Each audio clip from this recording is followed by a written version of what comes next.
Once again good evening to all of you.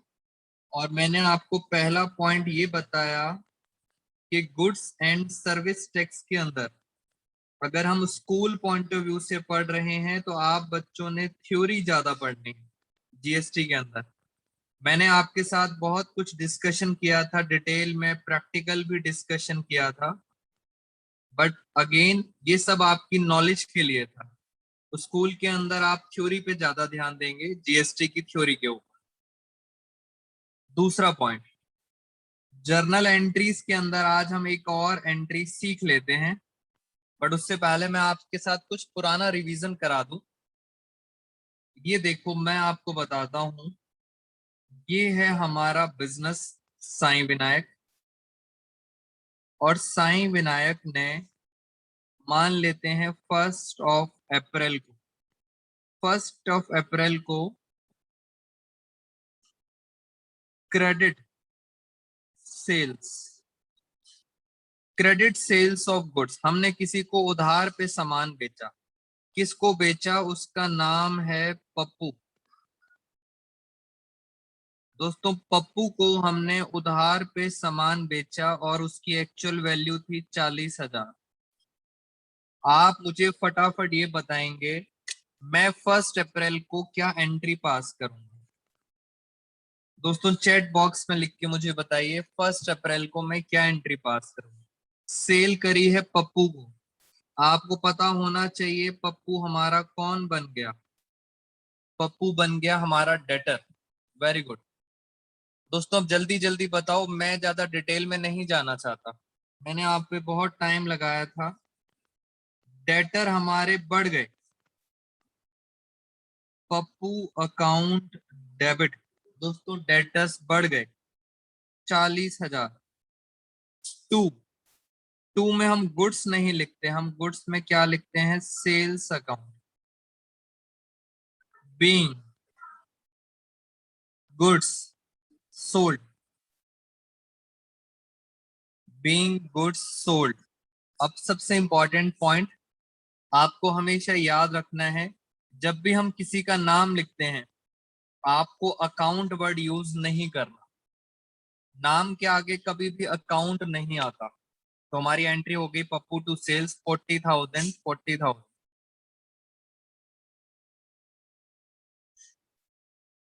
ये हमारी entry हो गई।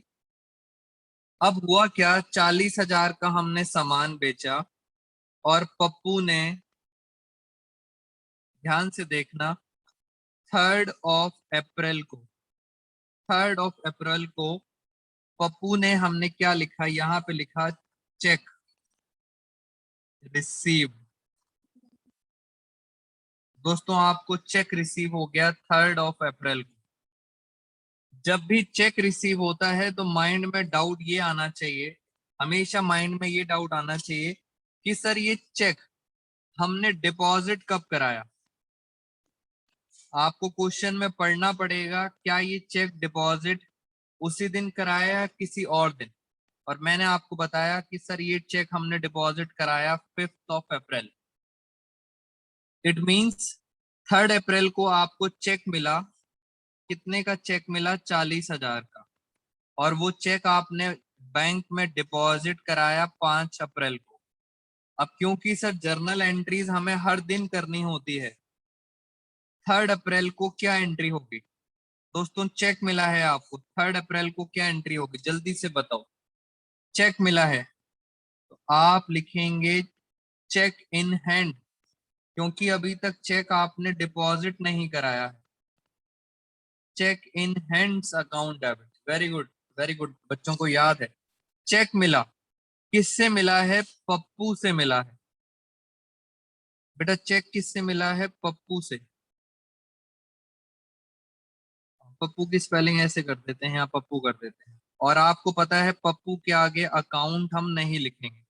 तो कितने का चेक मिला आपको? 40,000 का चेक मिला। बट अभी भी वो कहाँ है? आपके हाथ में है। और उसके बाद 5 अप्रैल को, 5 अप्रैल को फाइनली, फाइनली ये चेक आपने कहाँ डिपॉजिट करा दिया? ये चेक डिपॉजिट करा दिया आपने बैंक में। डिपॉजिट कराने की एंट्री। जैसे बैंक में डिपॉजिट कराऊंगा तो मेरा बैंक का अकाउंट बैलेंस बढ़ जाएगा, और बैंक का बैलेंस बढ़ता है तो हम क्या करते हैं, डेबिट।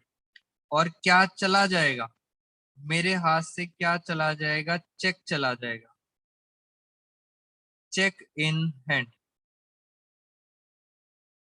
ये लो, ये हमने एंट्री कर दी। कितने की एंट्री होगी, 40,000। खत्म कहानी। वेरी गुड बेटा, ये पुरानी बातें थी इसलिए मैंने थोड़ा सा स्पीड पे चला हूं। पहले सेल करा, फिर चेक मिला, और फिर चेक क्या करा, डिपॉजिट करा। तो मैं यहाँ लिख देता हूँ, चेक क्या करा, नरेशन में लिख दिया चेक डिपॉजिटेड।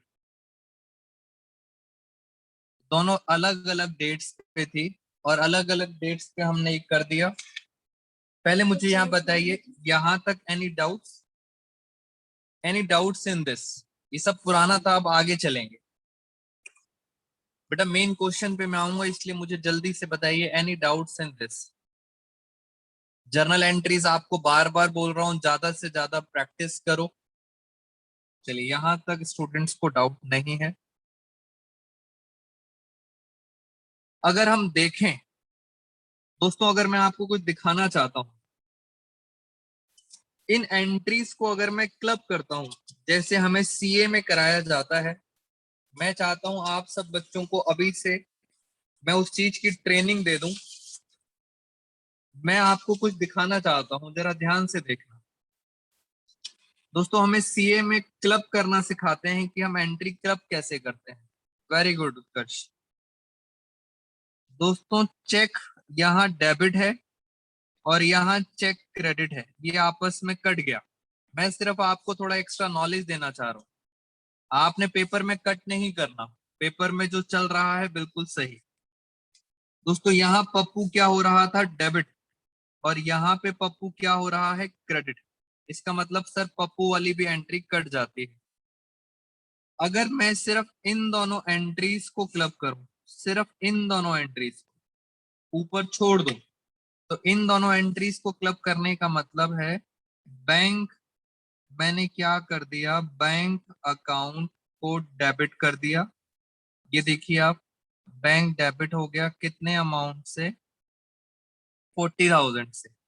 टू, टू किसका नाम आएगा, पप्पू का। तो ये है आपका पप्पू। पप्पू से कितने पैसे लेने थे, 40,000। ये मैंने आपको ये दोनों एंट्रीज क्लब करके दिखाई। बेटा मैं तो बस आपको नॉलेज के लिए बता रहा हूं, आपको ये एंट्री पास नहीं करनी है। और ये अगर एंट्री पास नहीं करनी है तो इसकी डेट की कोई रेलेवेंस नहीं है। तो सिर्फ नॉलेज के लिए समझे एंट्री क्या होती है। अब कहानी में कुछ ट्विस्ट आया, नया कुछ सीखेंगे आज। नया क्या सीखेंगे, 5 अप्रैल को बैंक में डिपॉजिट कराया, और दोस्तों ये जो चेक था, ये चेक हो गया डिसऑनर। अब पहला क्वेश्चन है, सर ये डिसऑनर क्या होता है? शायद आप सारे स्टूडेंट्स ने सुना हो, चेक बाउंस हो जाता है। बेटा बाउंस का मतलब है चेक फेल हो गया। शायद आपने कुछ वर्ड सुने हो, अकाउंट्स में हम क्या वर्ड यूज करेंगे, डिसऑनर। और चेक बाउंस हो गया, इसका मतलब चेक फेल हो गया। चेक फेल का मतलब क्या हुआ, दैट मीन्स कि पप्पू जो है, दोस्तों पप्पू के अकाउंट में पैसे हैं नहीं, 40,000 रुपए पप्पू के अकाउंट में है नहीं, इसलिए चेक हो गया फेल। और जब चेक फेल होता है तो मैं आपको प्रैक्टिकली बताऊं, जैसे ही चेक फेल हुआ तो मेरे पास हम कौन हैं, हम हैं साईं विनायक। मेरे पास बैंक वालों का एक लेटर आया, नोटिस आया, और उस नोटिस में लिखा था कि आपका चेक क्या हो चुका है, डिसऑनर। और क्योंकि डिसऑनर हो गया तो उसके ऊपर बैंक वालों ने पेनल्टी लगा दी। बेटा ये नोटिस मेरे पास आया, चेक हो गया डिसऑनर, और बैंक ने क्या लगा दी, पेनल्टी। मान लेते हैं पेनल्टी लगा दी, bouncing charge. Bouncing charges, very good. कुछ बच्चे कह रहे हैं सर बाउंसिंग चार्जेस, कुछ बच्चे बोलते हैं बैंक चार्जेस, कुछ भी लगा सकते हैं। उन्होंने 100 रुपए की पेनल्टी लगा दी। अब ये 100 रुपए पता है किसे देने पड़ेंगे? बेटा साईं विनायक को देने पड़ेंगे 100 रुपए। साईं विनायक ने बैंक को पे कर दिए 100 रुपए, और साईं विनायक को आया गुस्सा। मुझे जल्दी से बताओ ये पेनल्टी किसकी गलती की वजह से लगी है? बेटा ये पेनल्टी किसकी गलती की वजह से लगी है, पहले ये बताइए। गलती किसकी है? साईं विनायक की गलती है या पप्पू की गलती है? गलती किसकी है? पेनल्टी किसकी वजह से लगी? बेटा ये गलती है पप्पू की। इसका मतलब गलती किसकी है? पप्पू की गलती की वजह से चेक हो गया फेल, डिसऑनर हो गया, और इस वजह से पेनल्टी लगी 100 रुपए की। और वो पेनल्टी किसने पे करी? साईं विनायक ने पे करी। इस पेनल्टी के सर बड़े सारे नाम होते हैं। पहले तो हम अकाउंट्स के बारे में चलते हैं। कुछ लोग कहते हैं इसको बैंक चार्जेस। दोस्तों कुछ लोग इसको बोलते हैं नोटिंग चार्जेस, नोटिंग चार्जेस। कुछ कहते हैं बाउंसिंग चार्जेस, कुछ भी हो सकता है। अब क्वेश्चन ये है, गलती थी पप्पू की, और किसकी जेब से पैसा चला गया? बेटा पैसा चला गया साईं विनायक से। अब क्वेश्चन ये है सर, हम तो अकाउंट्स के स्टूडेंट्स हैं, ये जो डिसऑनर के बारे में हमें पता लगा, ये हमें पता लगा 7 अप्रैल पे। 7 अप्रैल को पता चला डिसऑनर हो गया। अब डिसऑनर की एंट्री देखिए, ध्यान से देखना। ये एंट्री हमने करी थी क्लब करने की। बेटा मैं आपको क्लियरली दिखा रहा हूं, आपको दिखना चाहिए डिसऑनर की एंट्री 7 अप्रैल को। ये एंट्री करी थी हमने क्लब करने की। कुछ नहीं करना, इस एंट्री को दोस्तों रिवर्स करना है।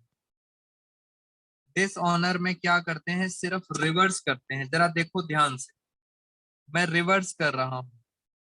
मैंने अपना डेटर दोबारा से बना दिया बैंक अकाउंट डेबिट टू। मैं रिवर्स कर रहा हूं, Pappu account debit to bank account, reverse कर दिया। मेरा आपसे छोटा सा क्वेश्चन है, मैं पप्पू से 40,000 रुपए मांगूंगा या दोस्तों 40,100 रुपए मांगूंगा? सोच के बताइए। बेटा पप्पू की गलती थी, उसकी गलती की वजह से 100 रुपए की पेनल्टी लग गई, हमें पेनल्टी लग गई। तो ये पैसे भी मैं किससे मांगूंगा? ये मांगूंगा पप्पू से। इसका मतलब आप पप्पू से 40,000 तो मांगोगे, 40,100 रुपए एक्स्ट्रा मांगोगे, और आप नीचे भी कितना लिखोगे? 40,100। एक एमसीक्यू आने के चांसेस हैं। बेटा एमसीक्यू आने के चार्जेस हैं, चांसेस ये हैं, जो 100 रुपए का पेनल्टी लगी है, ये पेनल्टी एक्सपेंस है। बस ये बता दो ये एक्सपेंस साईं विनायक के लिए है या एक्सपेंस पप्पू के लिए? ये एमसीक्यू आने का चांस। बेटा ये खर्चा साईं विनायक का है या खर्चा पप्पू का है? This question goes to you. बेटा ध्यान से सोचो आप। उत्कर्ष टेक योर टाइम, ध्यान से। ये खर्चा किसका है? दोनों का। समीक्षा कह रही है दोनों का खर्चा है। उत्कर्ष कह रहा है साईं विनायक का खर्चा है। बोथ। बेटा 100 रुपए का खर्चा किसका है? ये एमसीक्यू आएगा, और आप में से सारे बच्चों का आंसर अभी तक गलत है। बेटा सब कुछ गलत है, सुनो मेरी बात ध्यान से। हाँ हातिम ने आंसर सही दिया है, वेरी गुड हातिम। दोस्तों ये खर्चा पप्पू का है। क्यों? सुनो ध्यान से, क्यों? साईं विनायक ने तो पे करा था, ये पे करा था 100 रुपए, मगर ये पैसा साईं विनायक ने किससे ले लिया? बेटा ये साईं विनायक ने पैसा किससे ले लिया? पप्पू से ले लिया। तो फाइनली बर्डन, फाइनल बर्डन किस पे पड़ेगा? फाइनल बर्डन पड़ेगा पप्पू पे, इसलिए ये पप्पू का एक्सपेंस है। दोस्तों हमारा एक्सपेंस नहीं है, याद रखना, ये एक्सपेंस साईं विनायक का नहीं है।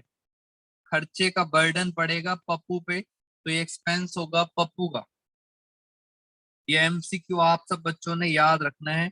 मैं इसी एमसीक्यू को थोड़ा सा आपको और डिटेल में बता देता हूं, सुनना जरा ध्यान से। साईं विनायक के पास एक इलेक्ट्रिसिटी बिल आया।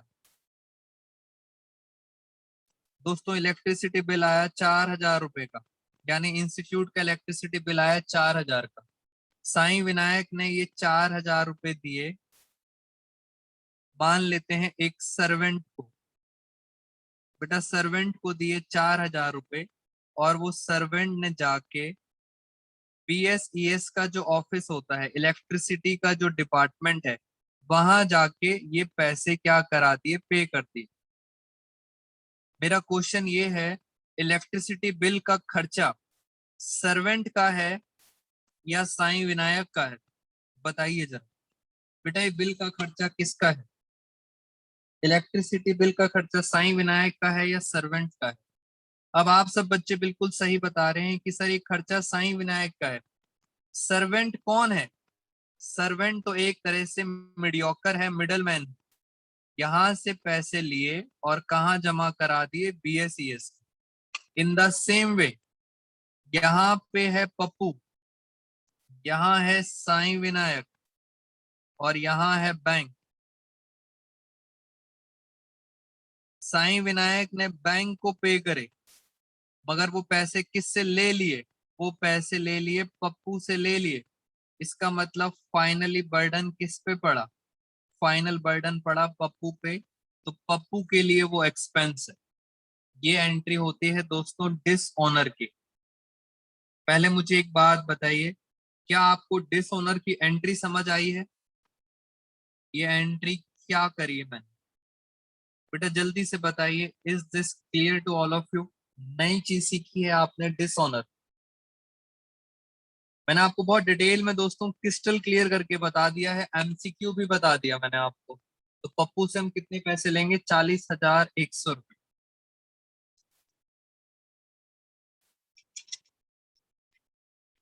अब मैं आपको एंट्रीज कराता हूं तो दोबारा से ये रिपीट हो जाएगा। मैं आपको एक क्वेश्चन कराता हूं फ्रेंड्स, तो दोबारा से एक बार रिपीट हो जाएगा। बस अब आपको थोड़ा सा अपना लेवल इंक्रीज करना पड़ेगा, बिकॉज हमने बहुत ज्यादा टाइम लगाया है जर्नल एंट्रीज पर। ज्यादा से ज्यादा दोस्तों क्वेश्चन की प्रैक्टिस करो, अपना लेवल इंक्रीज करो, अदरवाइज आप ग्रुप में कोप अप नहीं कर पाओगे। चलिए आइए, ये हमारे सामने क्वेश्चन है, क्वेश्चन नंबर 7। मैं अब आपको टीएस देवाल सर का क्वेश्चन नंबर 7 कराता हूं।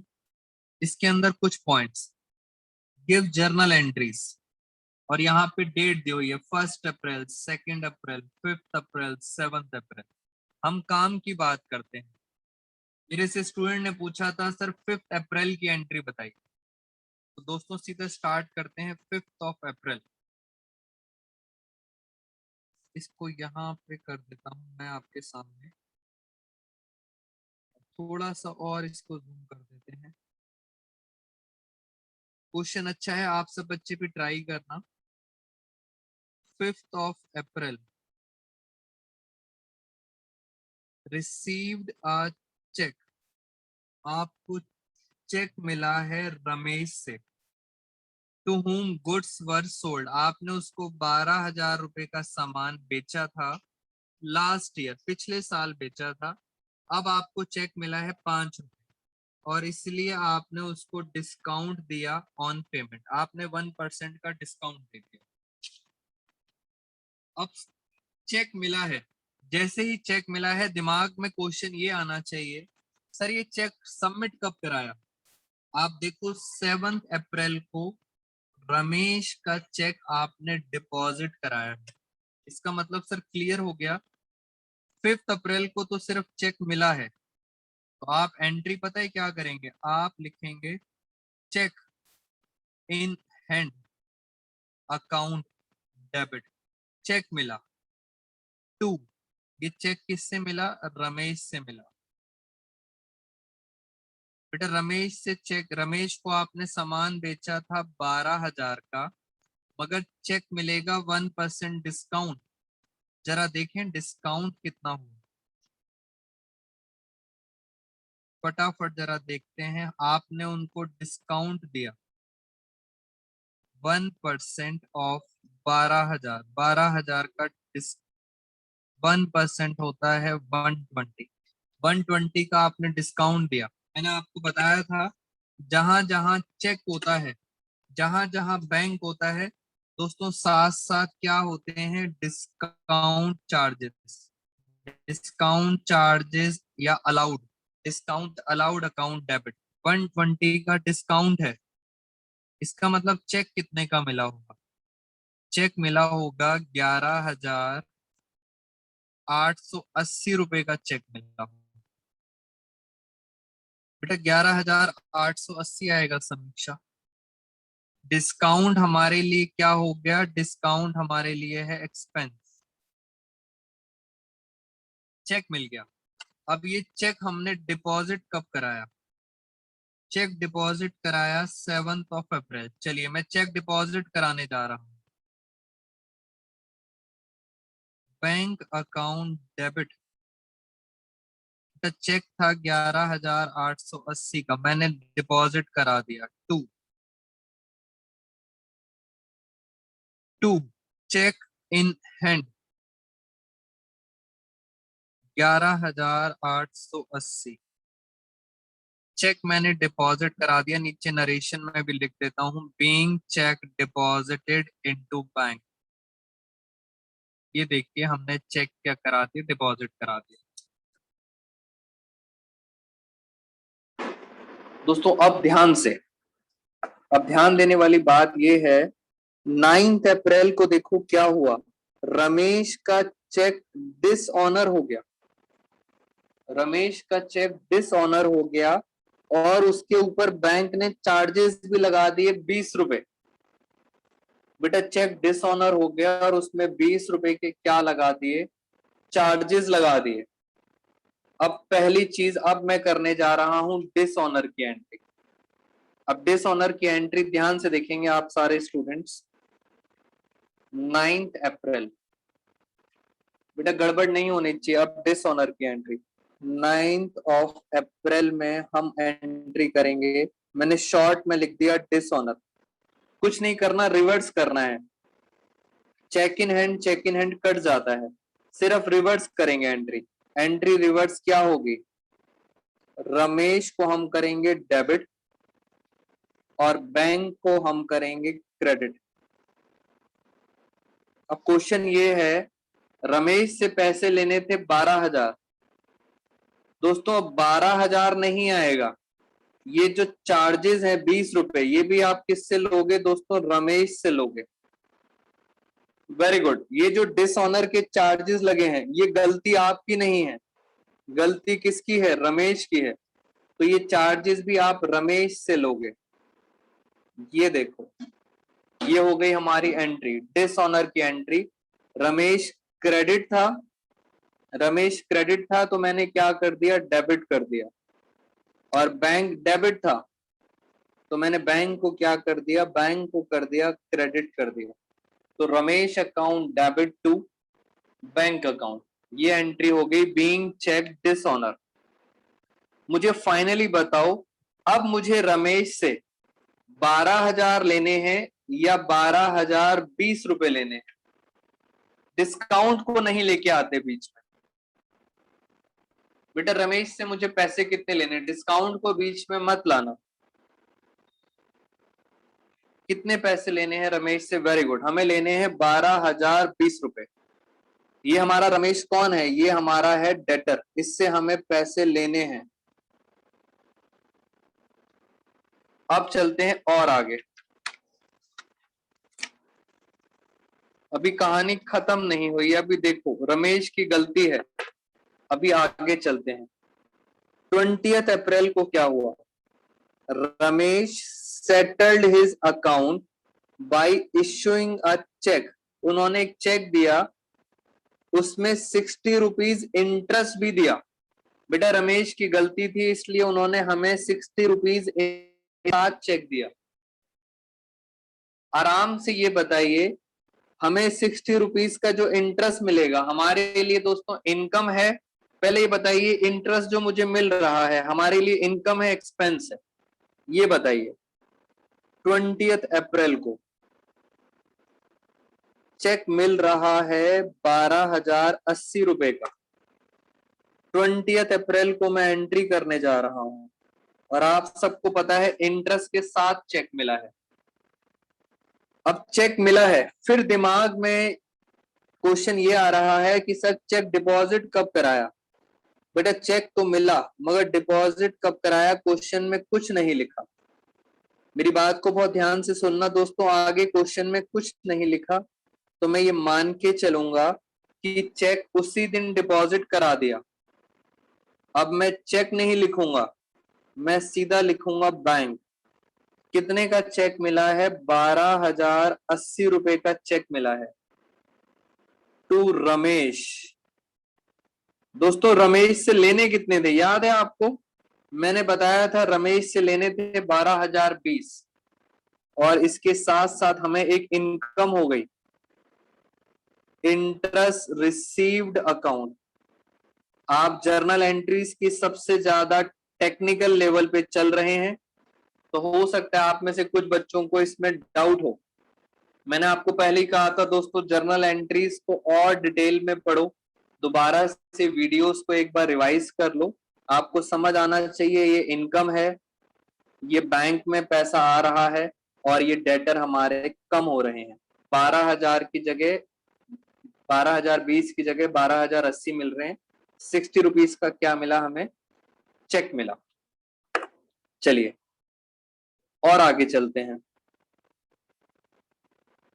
उसके बाद हमारे पास लिखा हुआ है नेक्स्ट। अब चलते हैं 23rd वाले पे। 23rd ऑफ अप्रैल, इसमें क्या हुआ? यहां लिखा है बैंक ड्राफ्ट।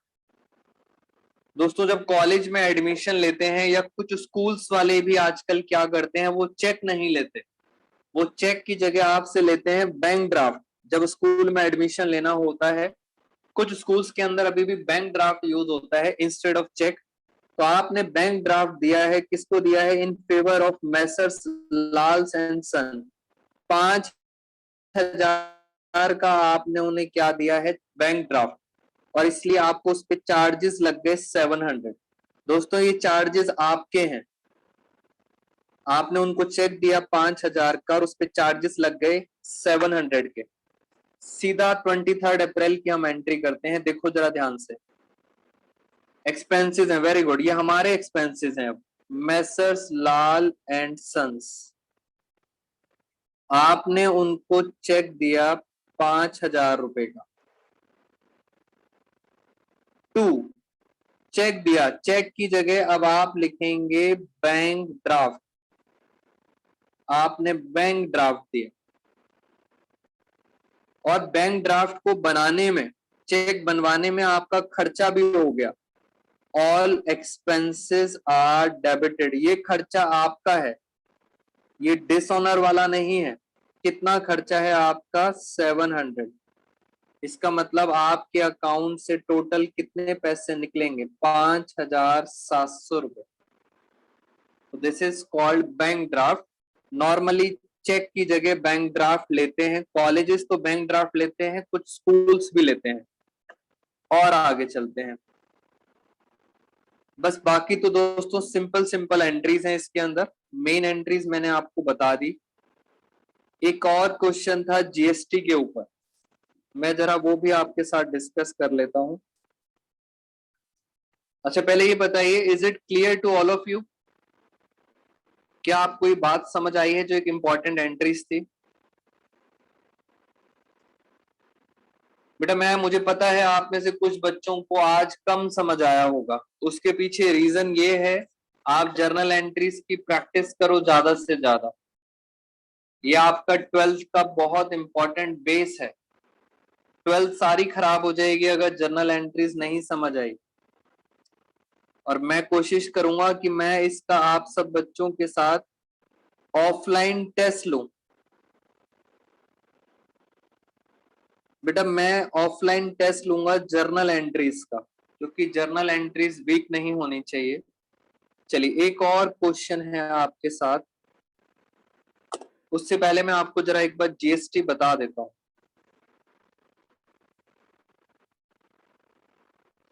मैं ऐसा करता हूं पहले कुछ बच्चों के, चलो पहले मैं एक बार जीएसटी करा दूं फिर डाउट्स लेता हूं आप सब बच्चों।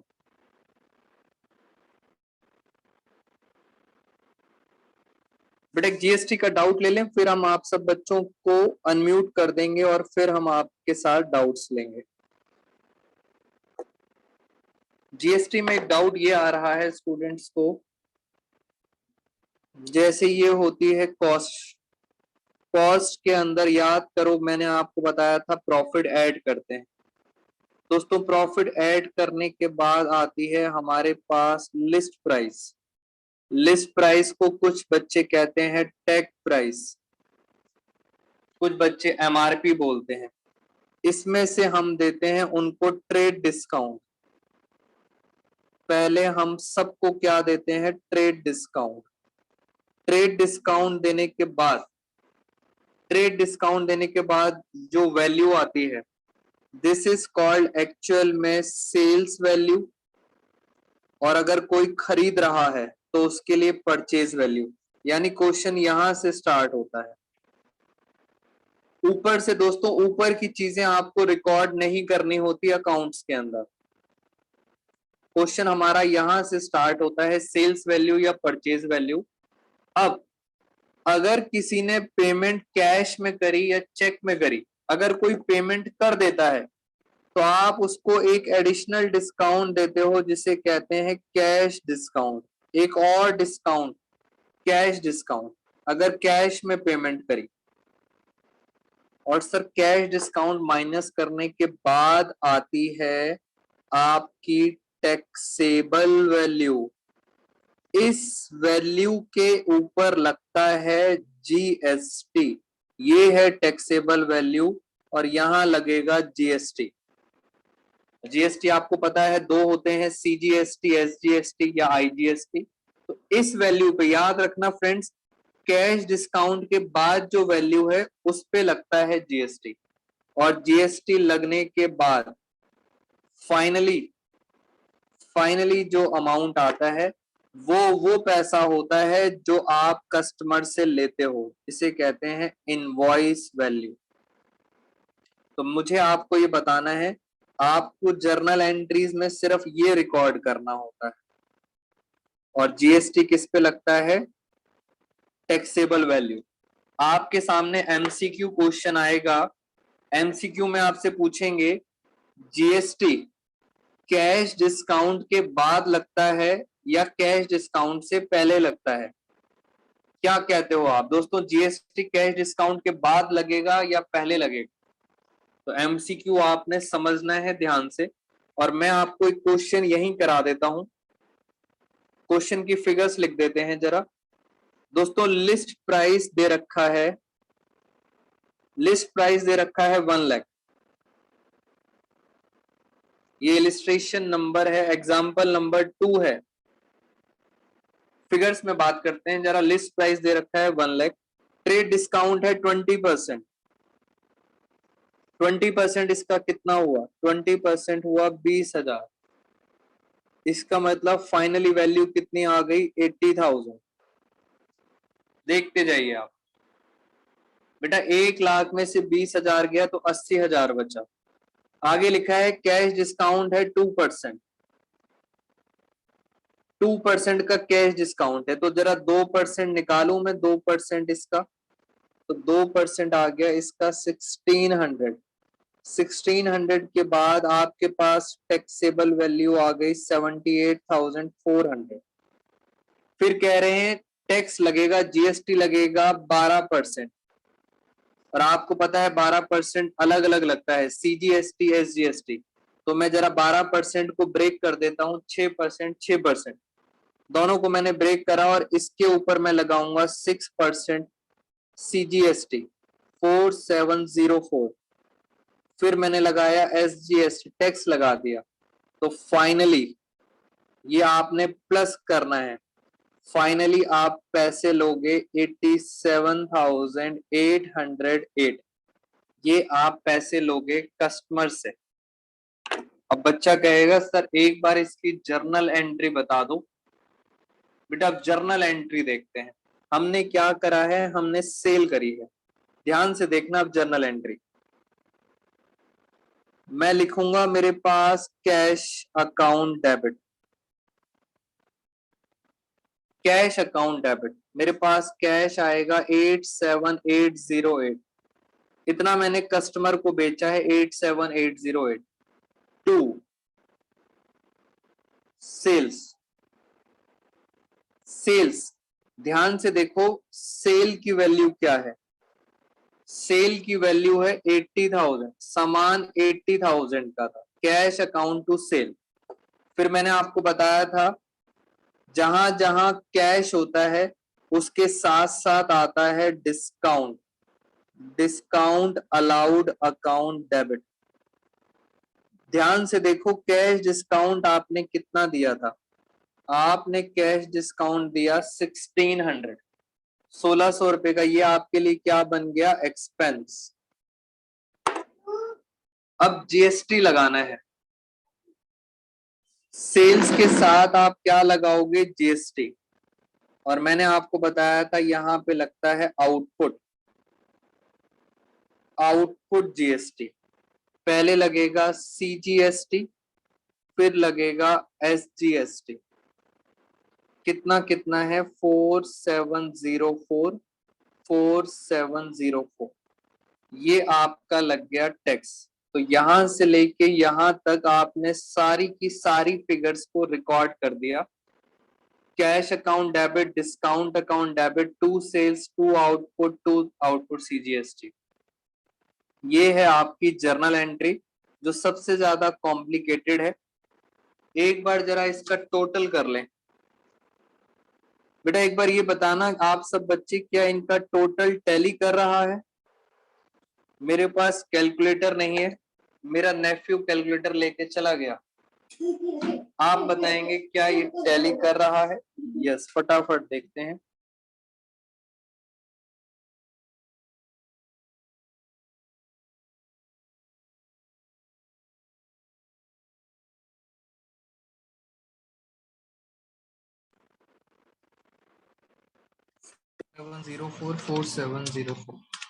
यस, ये एंट्री टैली कर रही है। तो दोस्तों फाइनली इस तरह से आपको एंट्रीज करनी होती हैं। जब मैं आपके साथ नॉलेज की डिस्कशन कर रहा हूं तो साथ साथ ये भी समझ लो इसका नेचर तो एक्सपेंस है, कैश का नेचर असेट्स है, सेल्स का नेचर दोस्तों इनकम होती है, और आउटपुट जीएसटी ये हमारी लायबिलिटी होती है। सबके नेचर आपको पता होने चाहिए, ये हमारी लायबिलिटी है।